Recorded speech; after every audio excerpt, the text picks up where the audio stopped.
Hello, Gamecock fans. I'm Spencer Ball. And I'm JP Barry. Welcome to Ball Don't Lie, SGTV's premier award-nominated live sports show. And JP and I will be giving you our weekly insight every Sunday. This week on the show, it's all about the college football playoffs. And we mean all. We've got matchups, scenarios, and player highlights for our Season 4 finale.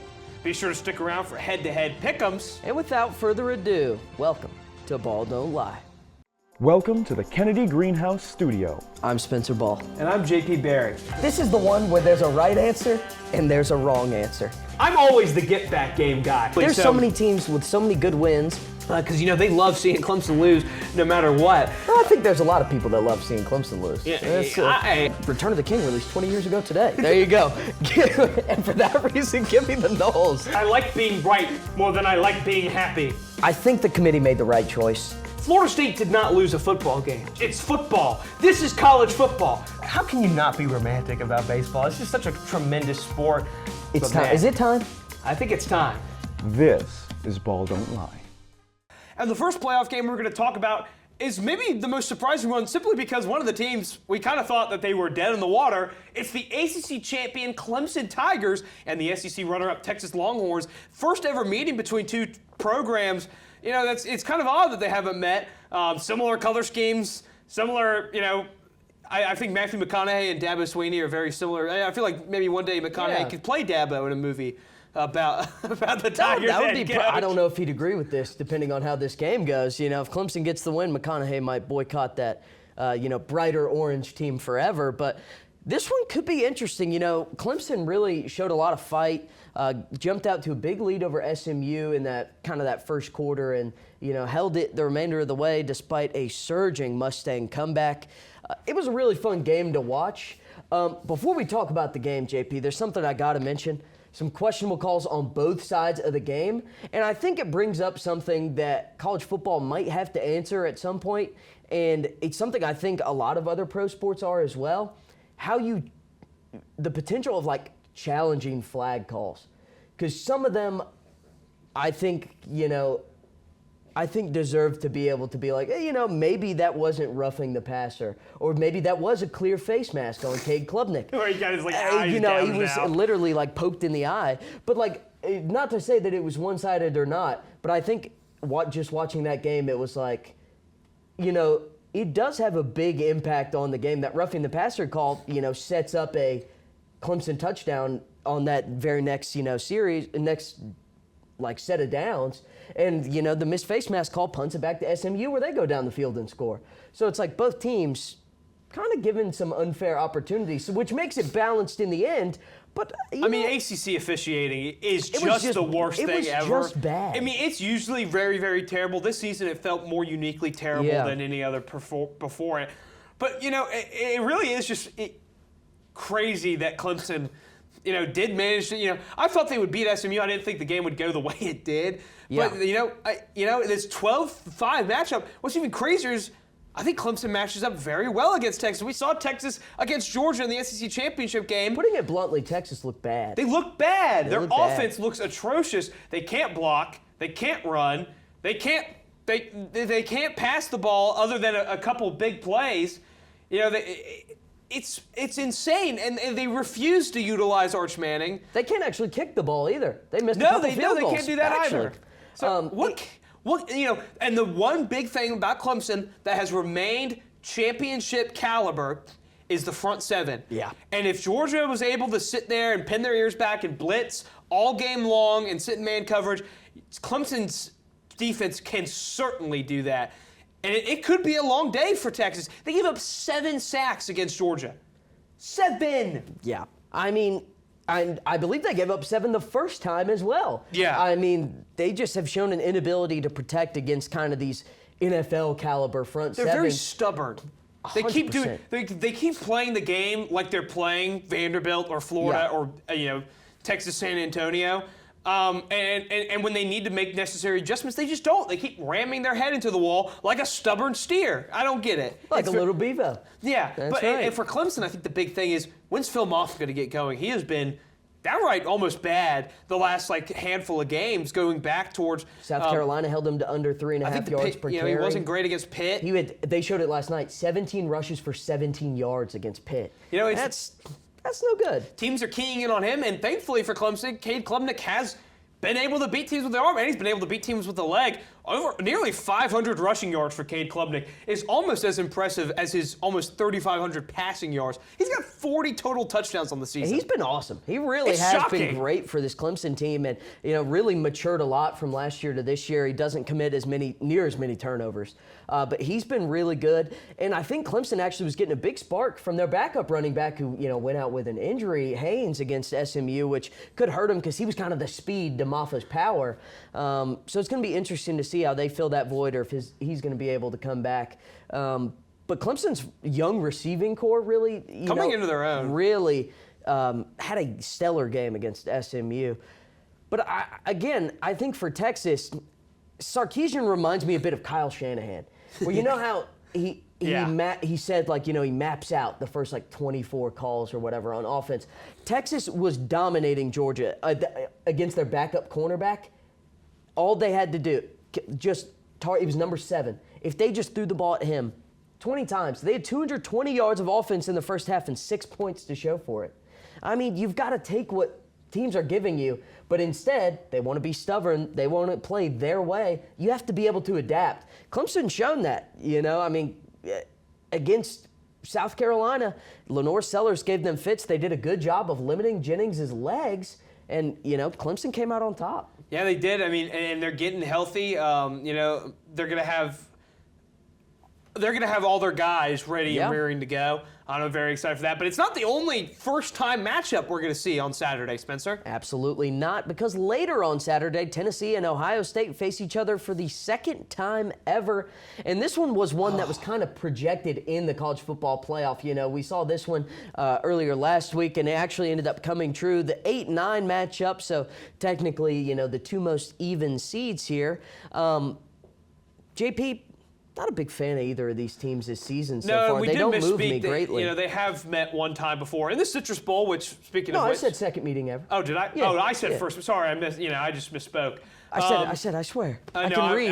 I'm evil.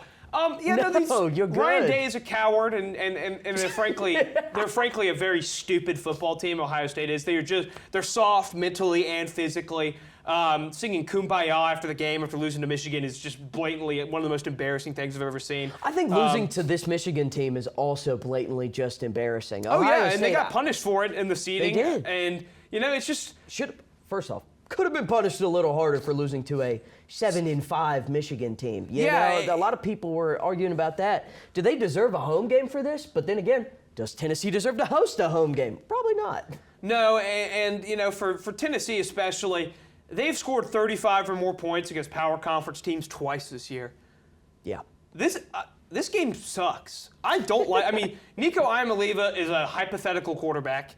Ohio State. He's very young. I think he's got a lot of talent. They just don't put him in positions to succeed other than he's got a great arm. Just let him build up some confidence. They just don't do it. And instead, it's a shame because I really would have liked to see this Tennessee team get blown off the face of the planet. And I don't have confidence in Ohio State to be the team that does it because they just are soft. And I think it goes down to just using your noggin again. It's the same thing of what we just talked about, taking what defenses give you. If you're playing a Michigan, we're going to go back a little bit because neither of these teams played yesterday. If you're playing a Michigan without Will Howard and you have Jeremiah Smith, you have Emeka Egbuka, JP, what would you do? I can't. There's an easy answer. Yeah, you would probably throw the ball to your receivers. Instead of running right into the two top 10 picks on Michigan's defensive line. You would throw to your receivers, who are both 5-star recruits, NFL draft prospects, Smith not this year, but of course whenever he's eligible. You take what is given to you and you don't throw at a backup cornerback, and instead you lose to Michigan for the 4th year in a row just because you want to prove that you're tough. You'd prove you're tough if you just tried to win the football game. And Ohio State... Ryan Day's not interested in it. They didn't want to do that. And this, believe it or not, you can look at his record as a whole.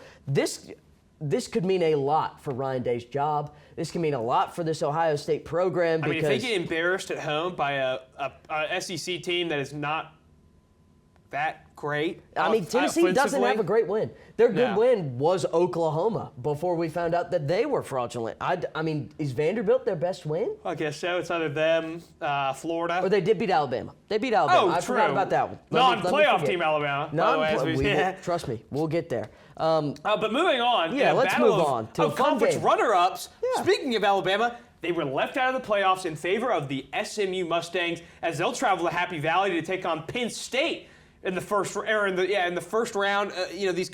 matchups on college campuses. Yeah. Very nice to see. But yeah, Penn State SMU. It feels like a very 1980s matchup.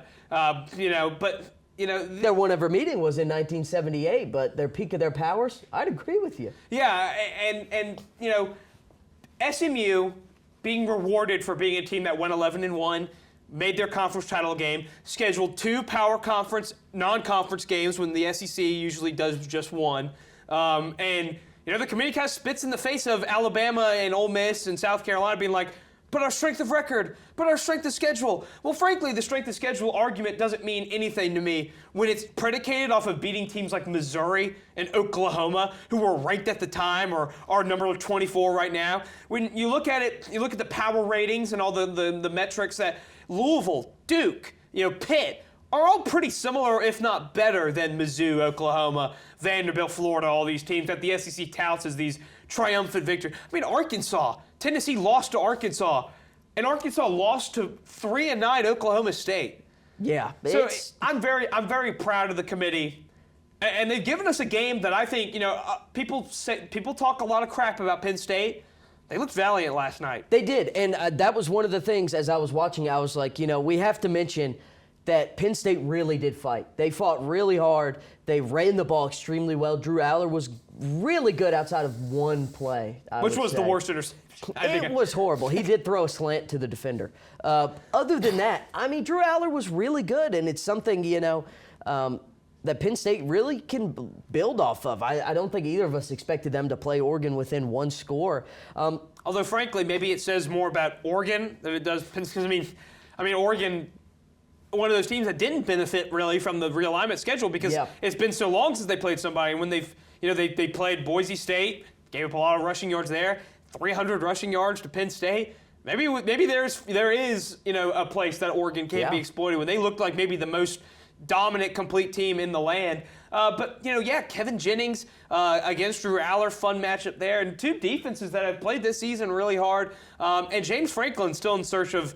He's fallen to 0-12 against top 5 teams. Whatever it is, it's not good. Yeah. Not going to get the chance here, but if they win, they get a chance in the second round or beyond to flip that script. Yeah. And it's something I'm very excited for. Yeah, and again, I think both of these teams, they fell in their respective conference championship games, played really valiantly, and I will definitely agree with you that SMU deserved that final spot, 100%. They have 2 combined losses to 2 ranked teams, BYU and Clemson, by a total of 6 points. If you're going to count those guys out, I mean, that would have been ridiculous. I thought they were going to pick Alabama, 100%. Watching the live stream, Reese Davis was building it up. I was like, oh man, this feels evil. Yeah, they were going to do something bad. It felt like last year where they were being almost cartoonishly evil towards SMU. Like they were like, losing the conference title game. They were like, they opened it up with Joey Galloway being like, well, it's important that they did lose. They lost that football game, and I'm like, yeah, Joey, but Alabama. They made that football game. Alabama. I saw with my own 2 eyes Alabama lose by 3 touchdowns to 6-6 Oklahoma. Yeah. And that's just not a serious. I'm sorry. I still don't know how Alabama's ranked above some of the many teams. Arizona State, Miami, Clemson. I think South Carolina too. I know they have the head-to-head. South Carolina got embarrassed one time, and it was by a ranked team. You got embarrassed by Oklahoma. That team. Yeah, Oklahoma. That should have dropped them to number 18 in the country. I'm sorry. Without a doubt. I mean, that was one of the worst losses of the entire season. 100%. And Nick Saban wants to sit up there and he's like, what's the point in scheduling these games? Scheduling what games? Yeah. Western Kentucky? Mercer? Get out of here, man. I think he was making a point for Alabama. He made a point that I would like to make. I think scheduling needs work. The conference scheduling needs work. Fixed. If you go back, we were talking about Texas. If you look at who Texas played, nobody. It's not their fault. They don't make the conference schedule. They can't control it, but also SMU, the fact they were left down to these opportunities because they had no opportunity to prove themselves against Miami and Clemson. They want to make these excuses for Alabama and Texas not playing the big. It's not their fault. But when SMU doesn't have a chance to play Clemson or Miami or someone like that in the regular season, it's oh well. Like now they have to win the conference. It's the dichotomy, the double standard there that was presented by Nick Saban and company. But fact of the matter is, the committee pretty much told them to suck it up, and I really appreciate that. They made the right decision. They did. 100%. I think unequivocally, it's a fun bracket. It is. Maybe a matchup isn't more. There's one matchup that we're about to talk about next. We've been building it up. You wonder why? Look at his funny little tie. The last game of the first round, which is actually the first game chronologically, but the last one we're talking about, features an in-state battle. It's number 10 Indiana and the 7th-ranked Notre Dame Fighting Irish. JP, I've got to start this one out with a quick question to you, my friend. Where will you be December 20th, Friday night at 8 p.m., my friend? Ladies and gentlemen, I do believe that I will be in South Bend, Indiana, for just the second time ever to witness the Fighting Irish of Notre Dame. And truly, I mean, it's a Friday Night Lights matchup for a state championship. Let's go. Notre Dame and Indiana facing off for the first time since 1991. The storyline here, of course, is Indiana having their best season ever, and they get this opportunity to go to the hallowed be thy name kingdom come of college football, the house that Rockne built. I mean, this is the first playoff game on a college campus in FBS football, and it's this kind of storyline. As someone who's not a fan of the playoff at all, it's stuff like this that it's still just, how can you not be romantic about college football? Yeah, I think this one's going to be a lot of fun. I mean, again, both of these teams with one loss on the season. Notre Dame, a critically bad loss. The worst loss ever. Probably in program history, maybe, but I'll leave that to the Notre Dame expert. But again, outside of that one, they've just been kicking butt, man. Both these teams just stomp a hold in teams. They have put BTA on everyone they have faced off against. Yeah. And everyone's going to say, they didn't play anybody. Well, frankly, for Indiana, they're a team that fell victim to Oregon, Texas. What we just talked about. Yeah, and it's not their fault. For Notre Dame, they had games against A&M, Louisville, Southern Cal, Florida State, 4 teams that were in the preseason top 20. Had one scheduled against Miami. And they were supposed to play Miami, and the ACC took that game away. So that's 5 games against teams that were in the preseason top 20. One, Miami overscheduled, they had to drop it. Yep. Louisville is a good football team that just so happened to lose to Miami, SMU, and Notre Dame, and then the brutal loss to Stanford. They lost a lot of games Yeah. they probably shouldn't have lost or were really in the hunt for. Texas A&M, a solid team that, much like Louisville, just was in all these games. They just happened to lose on a tough schedule. Winning a game in Kyle Field, no matter the A&M team, is tough no matter what. So Florida State, one of the worst disappointments of the season. Yeah. There was nothing the Irish could have predicted there. Football history. Oh my gosh! Preseason number 10, they go 2-10, and then Southern Cal. Despite the fact that they were a pretty disappointing team in record, One-score games galore. Yeah, and a team that is very young. So, Notre Dame's schedule, once again, they look so daunting. But then they go through, they still just blow up everybody. They blew out Navy, blew out Army, who ends the season on Saturday in the Army-Navy game, something we probably should have talked about. That slipped our minds a little bit. That's very true. With the playoff hoopla. But they won the AAC in their first year. They're looking at a 12-win campaign if they can beat Navy or win their bowl game.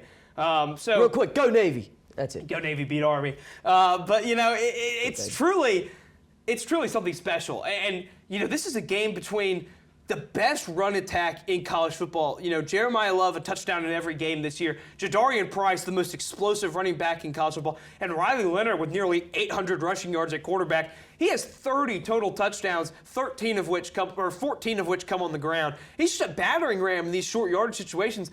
And if Notre Dame has struggled in one area throughout the whole year, their kicking game has been brutal. Mitch Jeter's been hurt. They are 3 of 11 in field goal attempts over their last 6 games. But when they get in those opportunities where it's 4th and 1, you think they're going to try a chip shot field goal? How are you going to stop them from just lining up and running QB power, running the option, which they've done? And Indiana will have their work cut out for them, but Indiana's a great defense. And they played outstanding. I mean, even in the Ohio State game. It was close for a long time. Exactly, Yeah, and they were able to keep Travion Henderson and Quinshon Judkins under wraps. Yeah, I think this game comes down. It lands on the shoulders of Indiana's quarterback.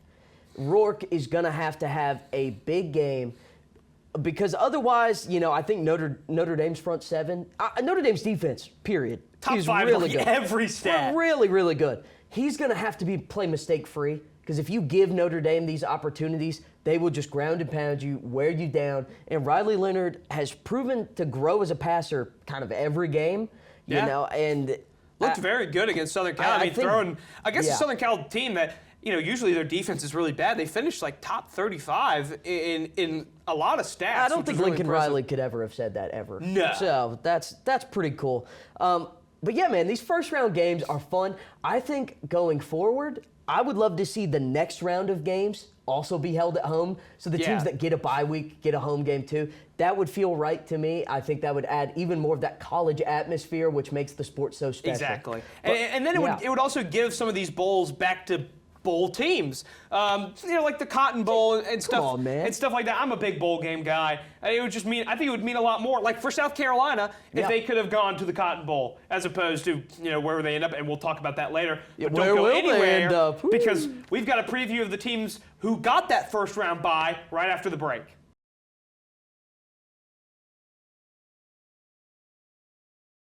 Welcome back, and we are going to count down the teams that got a bye week from 4 to 1. So starting with the 4 seed, it's the first team with a bye, of course, Big 12 champs, Arizona State. A big-time win over Iowa State, led by the man pictured, Cam Skattebo. He is awesome. I mean, that's just the picture says it all. He is a Heisman Trophy candidate. 2,000 total yards, 22 total touchdowns. Willed Arizona State to some wins earlier in the year when they were still getting, confidence in themselves, confidence under Kenny Dillingham. Very young team, very young program. True freshman quarterback Sam Levitt. Exactly. And I think you're dead on. Skattebo, gave them a lot of time for him to develop and get comfortable. Now they have a good passing and rushing attack. That they do, and they blew Iowa State off the face of the planet yesterday. It was very shocking. I mean, I think a lot of people expected this one to be low scoring. It looked like we were in for a good game. Then the third quarter was just a Sun Devil masterclass. Yeah. And they didn't look back. And truthfully, they're one of I think the scariest teams in college football right now because they emerge from a conference that is it's a murderer's row of teams that are very close together. Yeah. And they come out on top winning these games by all these blowout margins. And they're in the college football playoff for the first time ever. And they'll await the winner of Clemson versus Texas in the Peach Bowl, which is, as the last team to get a bye, they kind of got the runt of the litter of picks for their second round game. Better than the 12 seed, which they were predicted to get if SMU had won. Exactly, and there was some benefit. Controversy of whether or not, Arizona State would jump Boise after beating Iowa State, or if Clemson could jump both Boise and Arizona State. Right call, JP? I think the right call. I think Arizona State definitely deserves it. They've been playing phenomenal football over the last 2 months, and they're just a fun team. In a world where we watch Georgia and Texas play just the grossest football ever. We're going to unfortunately suffer through Tennessee, Ohio State. I mean, yeah, just stuff some like gruelers. that. This team is fun, and they're high energy. Exactly. That's the other thing. They're a young program with a little bit of fire. You know what they feel like? South Carolina. I feel like the Gamecocks of the West, man.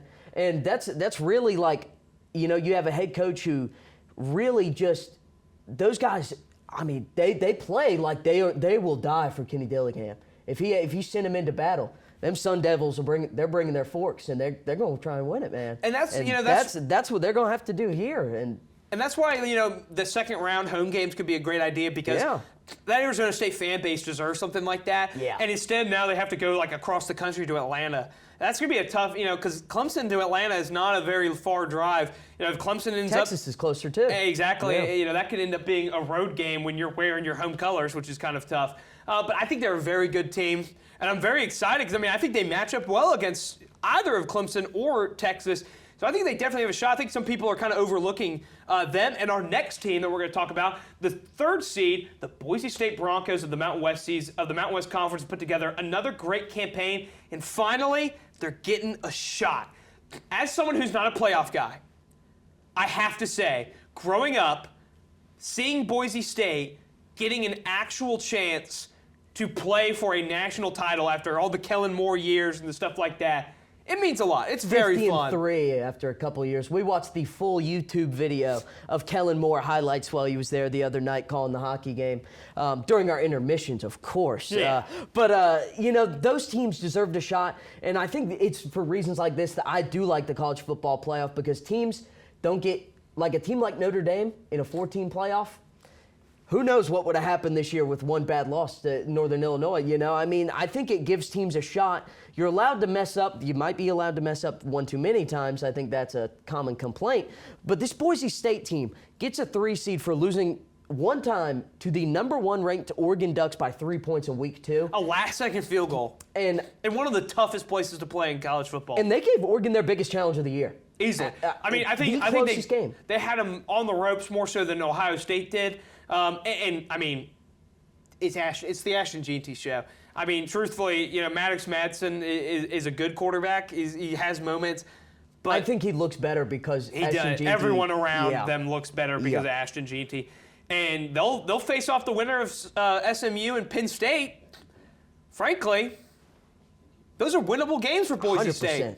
100%. I mean, we're in this now where it doesn't really look like there's going to be like an obvious, oh, that'll be a blowout type game. Yeah. Like even in the 4-team college football playoff, there were years it would usually be like when Alabama was playing like Oklahoma. Cincinnati, who actually gave them a pretty good fight to their credit, but that one looked a lot worse on paper. And so it's just great for you know, these teams. We'll see what happens. The underdogs of years gone by. Yeah, exactly. I mean, like they finally, you know, it's like the ghost of Chris Peterson and Kellen and Jay Ajayi and like, you know, all those guys. Yeah, Ian all those Johnson. guys are looking down and they're like, finally, we did it. The Statue of Liberty lives on. It does, and one thing that this Boise State team, again, the Ashton Jeanty show on offense, this team is a physical they will team. punch you in the mouth. I don't think people are. They're not. UNLV was not ready for what Boise State had. They're not the Boise State team of old, where they're throwing the ball all over the yard and you know this high-powered, high-octane, high-flying offense. No, dude, they're going to throw out 3 tight ends out there. Pulling guards. Pull guards, and it's like the scene from Avengers where Iron Man is just boom, boom, boom, boom, boom, boom, boom, boom, boom. That's what they're going to do to you at the line of scrimmage. And then if you fight through their offensive line, dude, you run into an actual like. You run moving wrecking ball. Iron Man. Yeah, exactly. The Hulk Buster, Ashton Jeanty. He is, you know, you saw the picture. He hit a little. He's the Heisman. Without a shadow, I don't think it's close. Again, now. After how he put up like what 200 yards to seal the playoff bid for Boise. That is one heck of a performance. He is, I think, the best player in college football. I think you made a right claim last week that if you took Ashton Jeanty off of Boise State, you're not sure what this team looks like. I don't think they're 12-1 without Ashton Jeanty. I think they're closer to like 9-4. They've been in a lot, like some close games that they've won because he's made a miraculous play to get a first down or get it like against UNLV the first time. Yeah, I mean, he was the difference maker against 9 people in the box. Yeah. You know, I think Travis Hunter is awesome, but I don't think Boise State or Ashton Jeanty should be punished because they're not as big of a brand as Colorado and Deion Sanders. Colorado would be the best team in the country if Ashton Jeanty probably. I think that is very true. Again, I wouldn't be. I'd be a little upset if you know the Heisman selection ended up choosing Travis Hunter. But again, I think those are two and away two of the best players in college football. But moving on to our number 2 seed, that's the Georgia Bulldogs. They find a way to beat Texas again twice this year, but this time for the SEC championship. And it felt like, you know, it felt like Texas had all the momentum in that first half. They were moving the ball at will. They settled for field goals. Georgia gets it done without Carson Beck in the second half. That's something to keep your eye on moving forward. Not sure exactly what the diagnosis is. I mean, his arm, when they had to bring him back in at the end to hand it off. His arm was just rigid completely. That could be a brutal blow because, you know, he has his moments of utter stupidity, but, you know, when Georgia is struggling, he still will make big-time throws. And you know, you don't want to throw a quarterback making his first start against either defense of Notre Dame or Indiana, which is who they'll play in the Sugar Bowl. Especially not Notre Dame. No, oh my God. We've seen. Oh goodness. I mean, Caleb Williams got brought to heel by this Notre Dame defense. Gunnar Stockton most certainly would. But you know, for Georgia, they're cockroaches, man. You can't get rid of them even as much as we want. I mean, yeah, it but would be awesome. you have to wonder how much are they going to work on their ability to tackle. They struggle with tackling. They struggle with gap integrity on runs. Their defense, it looks good on paper because Texas is stupid. I don't think they played all that good. I mean, they were able to literally just let loose the hounds of war against Texas because Texas was stupid. They won't be able. They will not. I mean, against Kevin York, if Indiana beats Notre Dame, they can do that. You cannot afford to just sit in man coverage and blitz with lack of regard for, Riley Leonard's mobility or his ability to hit a quick dump off to someone like Jeremiah Love who can make a guy miss. Because that's the thing. I think a Notre Dame-Georgia matchup would probably be the best game of this college football playoff. I think it'd be awesome. Notre Dame finally has the talent to make one of those games special, and it starts with guys like Jeremiah Love. But for Georgia, getting this week off, as opposed to having to go on the road to Ohio State, or to Penn State, or to Notre Dame. Or even to host Clemson, like if they switch spots with Texas. I mean, it would be a tough matchup. It's a tough turnaround because you go from a very physical SEC championship game. You got to turn around and play with your season on the line. They get a week to recuperate. They're going to play in a building they're very familiar with, the Sugar Bowl down in New Orleans. This Georgia team, you can't get rid of them. You can't. Yeah, and I think that's all you can say. Unfortunately, even though they don't look all that great at times, it's the sign of a good team, man. And especially in a year like this where everyone loses. Yeah, and really, one thing I want to point out about Georgia, they use their tight ends maybe better than anybody in the country. Oscar Delp, and I don't know how to say that other guy's name, 84. Carson Beck's favorite target over the last couple weeks after a play-action drop back is that guy just kind of leaking out behind the linebackers. I mean, they use those guys to perfection. And really, again, the defense didn't look all that great, but they stood tall when it mattered. You made Texas attempt 6 field goals. Yeah. And frankly, that's all you had to do. And that's something that'll come up big against both Notre Dame and Indiana. Those are two teams that are very good at scoring touchdowns when they get in the red zone. But I said everybody lost this season. There was one team, and they're the number 1 seed for good reason. As the Oregon Ducks capped off an undefeated season with a 45-37 victory over Penn State in the Big Ten title game. We talked about that a little bit. But, I mean, Dylan Gabriel made some big-time throws. I think people kind of questioned, his ability to throw the deep ball. And he hooked up with Tez Johnson several times. And they're a team that has really just been blowing out folks for the last 2 months. Yeah, and Dylan Gabriel was excellent escaping the pocket and keeping his eyes downfield. That's where he found Johnson a lot, was whenever he could roll to his left and just give his guys a little bit more time to make plays. I think Johnson broke the Big Ten championship game record for receiving yards, if I'm not mistaken. Which was probably held by, It's somebody from 1991. They didn't even have Big Ten championship. Dude, it was probably, what was that guy's name for Nebraska? Kenny Bell or something. Oh. It was the highest scoring Big Ten championship ever. And it was that at halftime, Jared Abbrederis. Yeah, I mean, good Lord. But, they've just been the dominant, ever since they beat Ohio State. Yeah. It's been them and everybody else. They'll have to get back to the drawing board, see what Penn State was really doing to kind of, soil a defense that has been so good this year. And I just spit everywhere for some reason. It's okay. The graphic covered you. But, no, I think you're 100% right that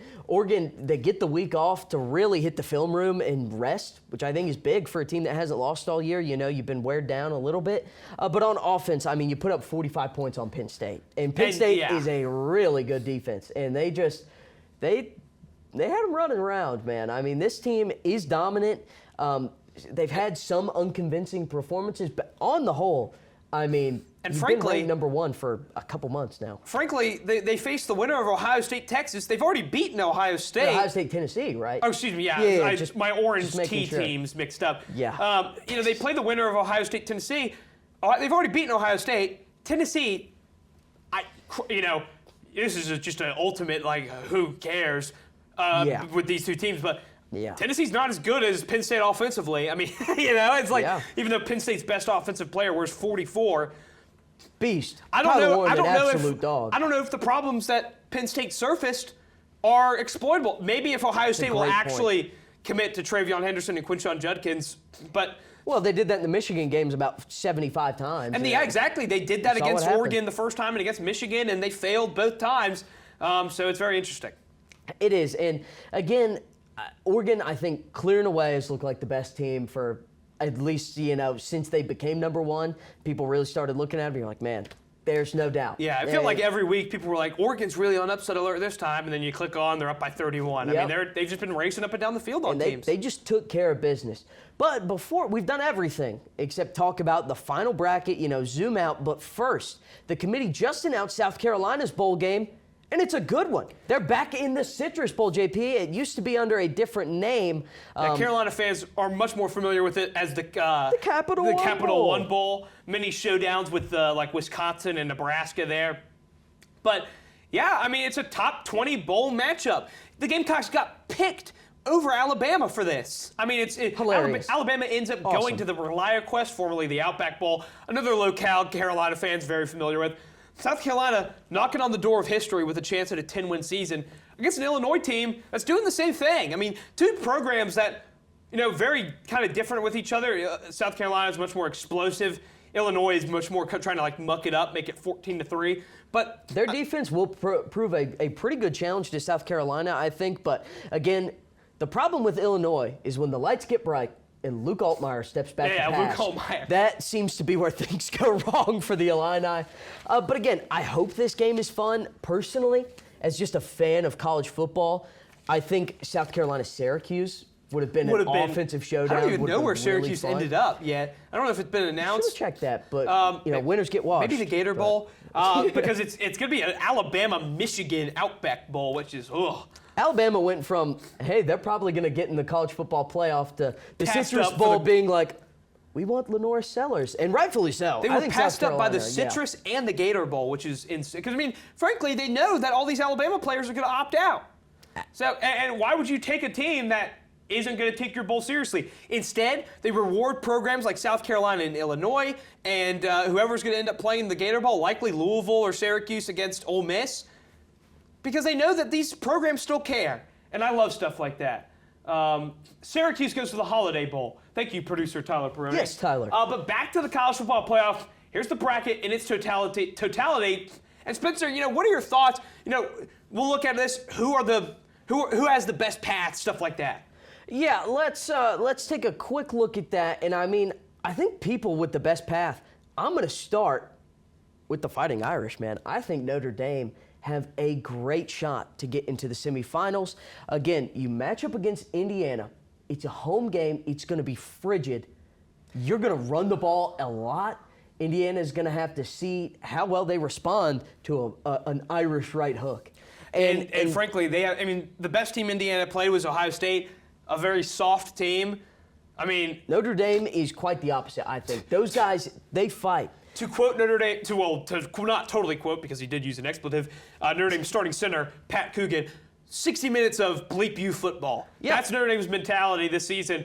And ever since he said that. Thank you for not saying that. Yeah, no, we do have a reputation to uphold. That's what they're going to do.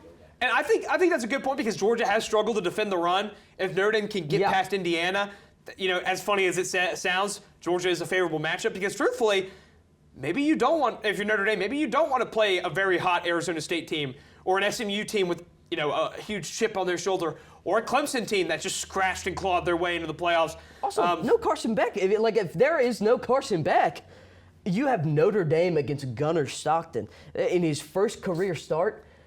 I would rather be anywhere else. Send me to Antarctica, for fun, and this time of year. I'd rather do anything than play a Fighting Irish defense with Mike Bobo calling my plays. Yeah, that's against Al Golden. Al Golden is he's a psychopath calling defensive plays for Notre Dame. And that's what you want. But, absolutely. He will make you hate football. And Carson Beck already doesn't like football, even if he plays. I don't watch football. Georgia puts the ball on the ground so many times. Against Georgia Tech, they did it 3 times, got away with it. Yeah. Did it 3 times against Texas, got away with it. Notre Dame has forced more turnovers since the start of 2021 than any program in college football. And you go up, you do this Georgia team that's thrown so many interceptions, they put the ball on the ground a lot. You're not going to get away with that against that Notre Dame team. But if we go back to the bracket here real quick. Let's pull that back up. A team that I think has a very, very good path, SMU. That is the team I had next, man. Them. Yeah. I think Clemson. Clemson matches up very well against Arizona State. It'll be practically a home game for the Tigers in Atlanta. Yeah. But for SMU, they've already played there once this season. Once this season, many times in the past. I mean, for SMU, it's the fact that you get a chance against a Penn State team that, for lack of a better term, chokes. But you get them at noon. I think that's really important. Yeah, that's another big thing. Penn State did not get the coveted night game there in Happy Valley. Could have been a whiteout at 8 p.m. Would have, as a college football fan, I would much rather have that been a night game than Ohio State, Tennessee. Oh, yeah. And they probably did it just because it's like, oh, we don't want to give Ohio State another noon kickoff. Because they complain about it all the time. They're boring. But also I think Boise State has a good path too. Yeah, SMU Boise State would be awesome. That's a game that I really want to see. Sick because truthfully, for Boise State, if you're watching SMU Penn State, neither of those teams is really built to handle the way you play football. Penn State thinks they are. They're not. It's entirely feasible for two teams in the same path to like their paths. I think Georgia likes their path. Yeah. You get a Notre Dame team that still has not shaken the reputation of being a team that flounders in the brightest moments, and you'll get them, or you'll get an Indiana team that has not played a team nearly as physical as Georgia this year.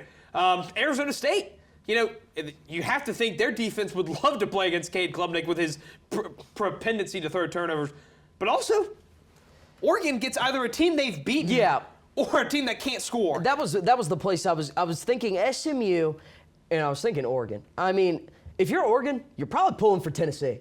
Oh, yeah. Because Ohio State did play you down to the wire. Jeremiah Smith had a huge game. It's hard to beat a team twice in the same season. Hard to beat a team twice. Tennessee, frankly, does not move me in the slightest. No. In the slightest, they don't move me. It's frankly, I think, the most unimpressive 10-2 team I've ever seen in my life. Yeah, it's no good. But again, we're going to move on. JP, we've talked about every last aspect there is to talk about it, except actually picking the games. But first, we're going to take a quick break to wrap up this episode and season of Ball Don't Lie.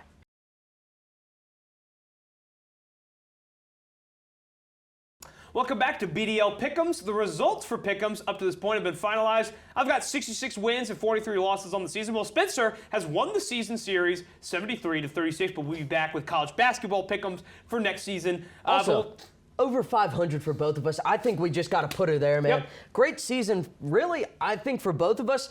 And you know what? You can tell for our longtime viewers, we just might be getting a little bit better at this thing. I think, hey, we're real prognosticators here. It's a team win. And we'll start with some NFL games, the Sunday Night Football, Monday Night Football, as is new tradition. Starting with Sunday Night Football, it's a big AFC West showdown. Yeah. Kansas City Chiefs hosting the San Diego Superchargers, still calling them that. Spencer, who do you got? I'm going to go with the Chargers on this one. I think they've been playing really inspired football as of late. They're a good team. The Chiefs have played mistake football. They've made, a lot of errors. I think Patrick Mahomes has not been up to snuff recently. No. He's been great in the fourth quarter and in these last-minute situations where they seem to always win, except against Buffalo. I think the Chiefs get another loss tonight with a Chargers team that is really fighting for a playoff spot. They're going to bring this AFC West race down to the end, and if not, they're going to try and cheer up a wild card spot. Yeah, what about you, my man? I agree completely. I think this Chargers team is very special. Jim Harbaugh, once again, proving that he can go and win anywhere. He has molded the Chargers into being the NFL version of Michigan, down to the colors and all that. They will run the football. This isn't, the old Chargers that were very kind of soft in games like this. I have faith that Jim Harbaugh and company will win. Then we get a brutally, a game between two teams that are not living up to expectations. Cowboys, Bengals, Monday Night Football. Spencer, who do you got? I'm going to take the Bengals in this one just because, again, the Cowboys, I would only pick them against the Giants. That's who just lost on a blocked field goal against the Saints. Sweet, man. I mean, it's just, why is this game on Monday Night Football? Who knows? I feel bad for the guys calling it. It might be fun because it won't be good. You know what I mean? But, it's not two playoff teams unless the Bengals somehow win out and get lucky. For Cincinnati, Joe Burrow and the offense have really been clicking. Got to wonder if Zach Taylor needs to go. I mean, I'm not a massive proponent of Hard Knocks, but you saw a bunch of clips circulating last week about the Steelers and the Bengals, the difference in their locker room. You look at the way Mike Tomlin talks about football, there's a guy you want to play for. Zach Taylor, is not very inspiring. It's like a human Excel spreadsheet. Exactly. And that's the thing. You can have the brain for football, but you also got to know people. Got to have the gumption. You do. And at some point, the two have to coexist. I don't know if he's got that second half of it. I think the Bengals win, but I think they're going to have to address the coaching situation at the end of the year. Yeah, and I think they win too. I mean, the Cowboys' defense is just really bad, and Joe Burrow is still slinging it. And really injured, too. Yeah. I mean, the Cowboys are just really injured as a whole. Yeah. But So are the Bengals, too. Yeah. I think both of those teams are going to lose their head coach. A new prediction. But moving on to college football, before we get into the bracket, we've been teasing it all episode. America's game. Army versus Navy. JP, I'll let you take this one first. Blake Horvath, midshipmen, boats. I don't think it'll be enough. I think Bryson Daly and Army is just too good. And I think the Black Knights moved to 12-1 on the season. When we talked about Army and Navy in the same show earlier, both teams were undefeated. It was looking like this could have been the biggest Army-Navy game, unironically, ever. Actually, the biggest game, and it's still a huge one, right? Yeah. Army has won the American Championship. Navy has fallen off the wagon a little bit. Still a good team. Still have Blake Horvath. JP, I've gotten this Pick'em's record, not with this, man. Right here. It's go Navy every single time. This is their Super Bowl. Yeah. It doesn't matter. They could care less where they go for their bowl game. I sure don't know what they're doing, but I know who they're playing Saturday, and that's the Army Black Knights. They would do anything to add another loss to their season. I think Navy wins in a gutsy, low-scoring football game in what will probably end up being a last-second field goal. They always play close. Yeah, I mean, I think Navy wins, and I think they've won the uniform matchup as well, and that is huge. Fear the bones. Fear the bones. That promo, that made me shiver. I mean, that was sick. You got to rattle the saber a little bit sometimes. That's right. Go Navy, beat Army.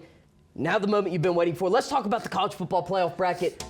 We're gonna roll through it a little bit. The first matchup, we're gonna go top to bottom. We're gonna talk about the first round matchups, give you our picks, and then our winner. We won't go any further because we won't know what happens. And let's say JP picks Clemson to win the whole thing, and they lose to Texas. Then of course we'd be picking games that aren't happening. But you can do a bracket challenge on ESPN. You can. So do that. That is certainly a lot of fun. And the beauty of it is you can see it going a ton of ways. JP, you want to start us off? Yeah. So we'll start with Clemson versus Texas, and frankly, from what I've watched from Texas, from what I've watched from Clemson lately, I think Clemson's going to pin their ears back. I think they can really get it going on the defensive end of things, force some turnovers. I think Phil Maffa getting a week to prepare, he's going to come out for it's going to be a crazy environment. I think that's the thing with all these first-round games. The environments are going to be something we've never seen before in college football. But I think Clemson, if there's one thing Dabo Swinney can still do, get a team ready to play a tough environment on the road. And I think they do it. I think Clemson wins. It'll be close. It'll be low scoring. But I do think Clemson pulls off one of the biggest upsets in the college football playoff. Yeah, I don't want to, but I will agree with you. Dabo Swinney's won 2 years in a row. Williams-Brice in a night game. Some of the loudest environments we've ever seen. I mean, games in person. Those games get raucous. Clemson seems unfazed. Again, I think Texas just doesn't move me as of right now, as much as I don't want to say it. I think Clemson is going to get it done. I think their defensive, again, their front seven, Parker is a menace off the edge. Wade Woodaz, he's the next, Skalski, yes. He's a beast. Barrett Carter's awesome. Sammy Brown's an awesome true freshman. Yeah, Clemson is just a really good football team. South Carolina, it feels wrong to say that South Carolina beats Clemson, and we've got Clemson advancing in the playoff, but we both have the Tigers getting it done. Moving on to our next matchup. I believe that's Tennessee-Ohio State. Oh, we won't spend much time on this one. No, I'm taking the home team. I'm going to go with the Buckeyes here. Again, I don't want to watch this football game. I will. No. I think the Buckeyes get it done at home. I think Tennessee turns it over a handful of times. I think Ohio State kind of runs away with it, but not in a really convincing fashion. It'll be more like 26-14, something like that. I could see it being, a 7 to 10 point game, but I think we're both rocking with the Buckeyes here. Now moving on to Penn State SMU in Happy Valley. JP, the Stangs go on the road. They do. You ponying up. They've been very good on the road this year. They beat Louisville in a very tough place to play. They beat Duke on the road, a Duke team that won 9 games this year. Nobody's talking about it. You got to give a lot of credit to them. But it's a different beast in Happy Valley. That's something that I don't think SMU as a program has seen. since the Pony Express days, and it's been a long time since then. I think Penn State really showed something last night against Oregon, and I think they get it done against SMU. I'm going to go with the Mustangs. You gotta.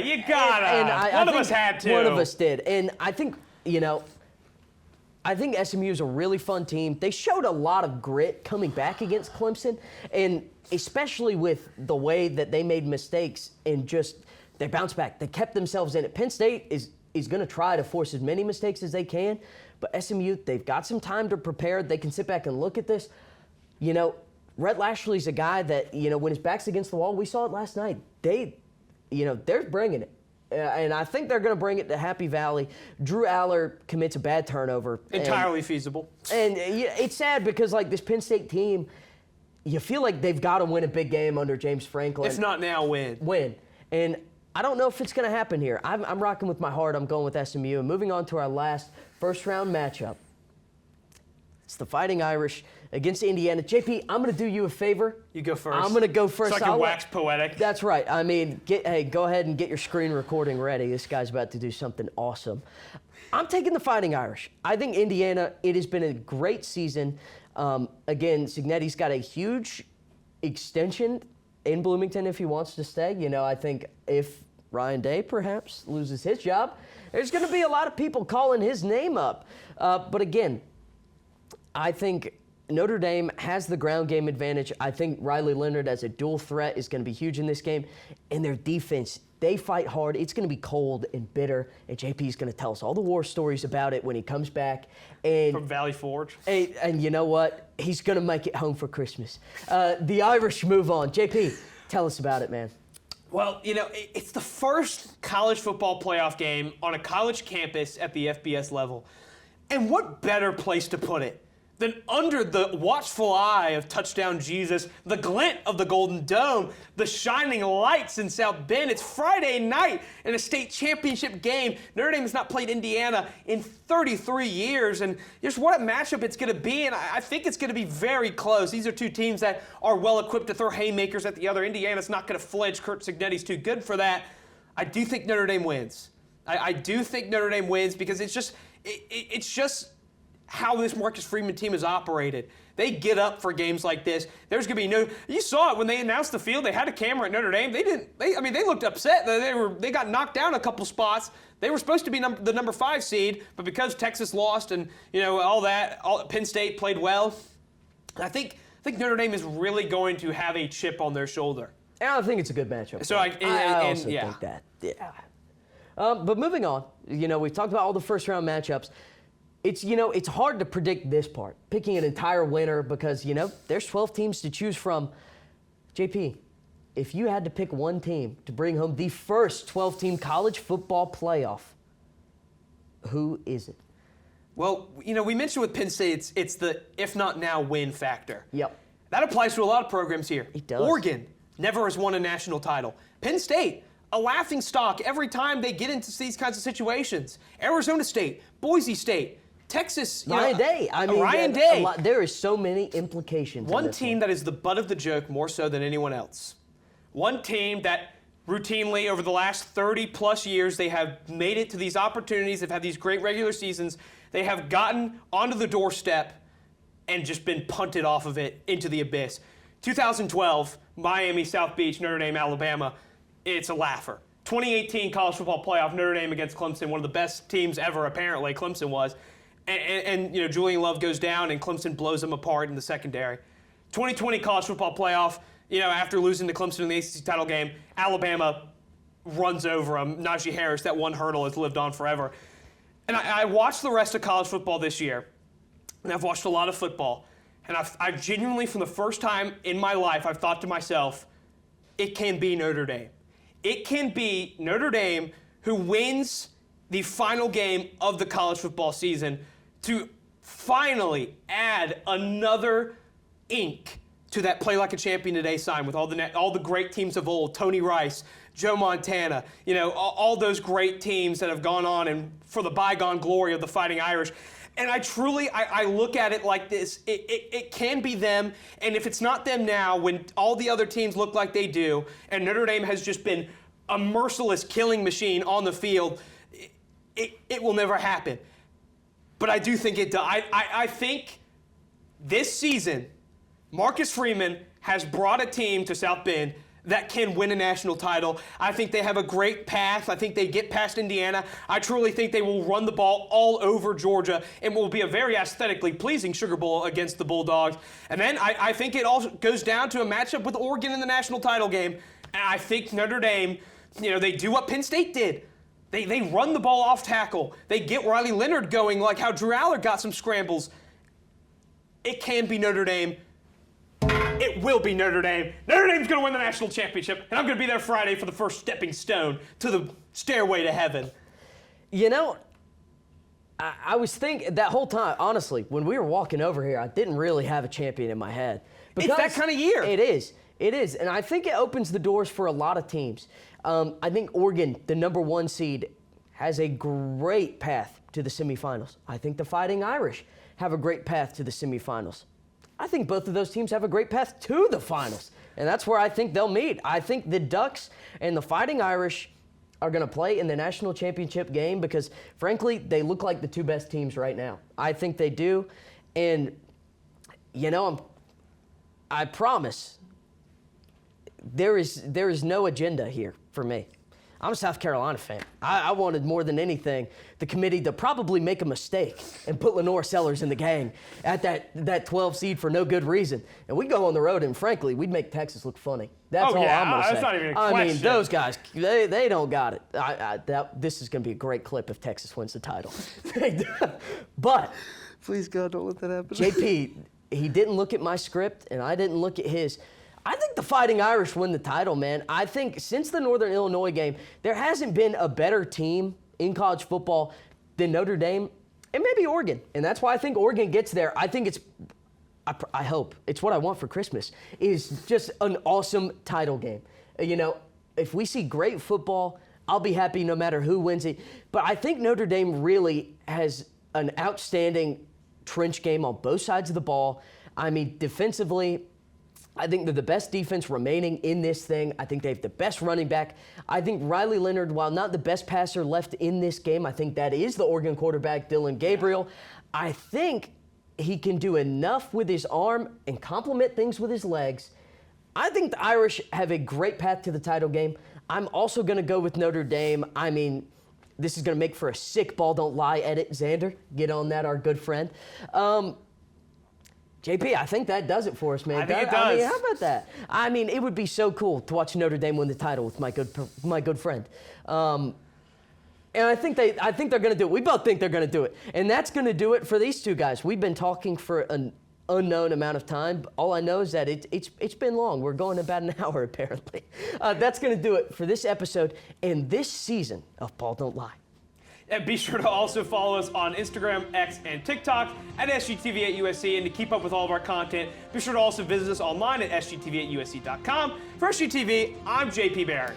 And of course, we'll be back in the spring for Season 5. You can't get rid of us yet. I'm Spencer Ball. From all of us here at SGTV, have a great holiday season, Carolina. Forever to thee.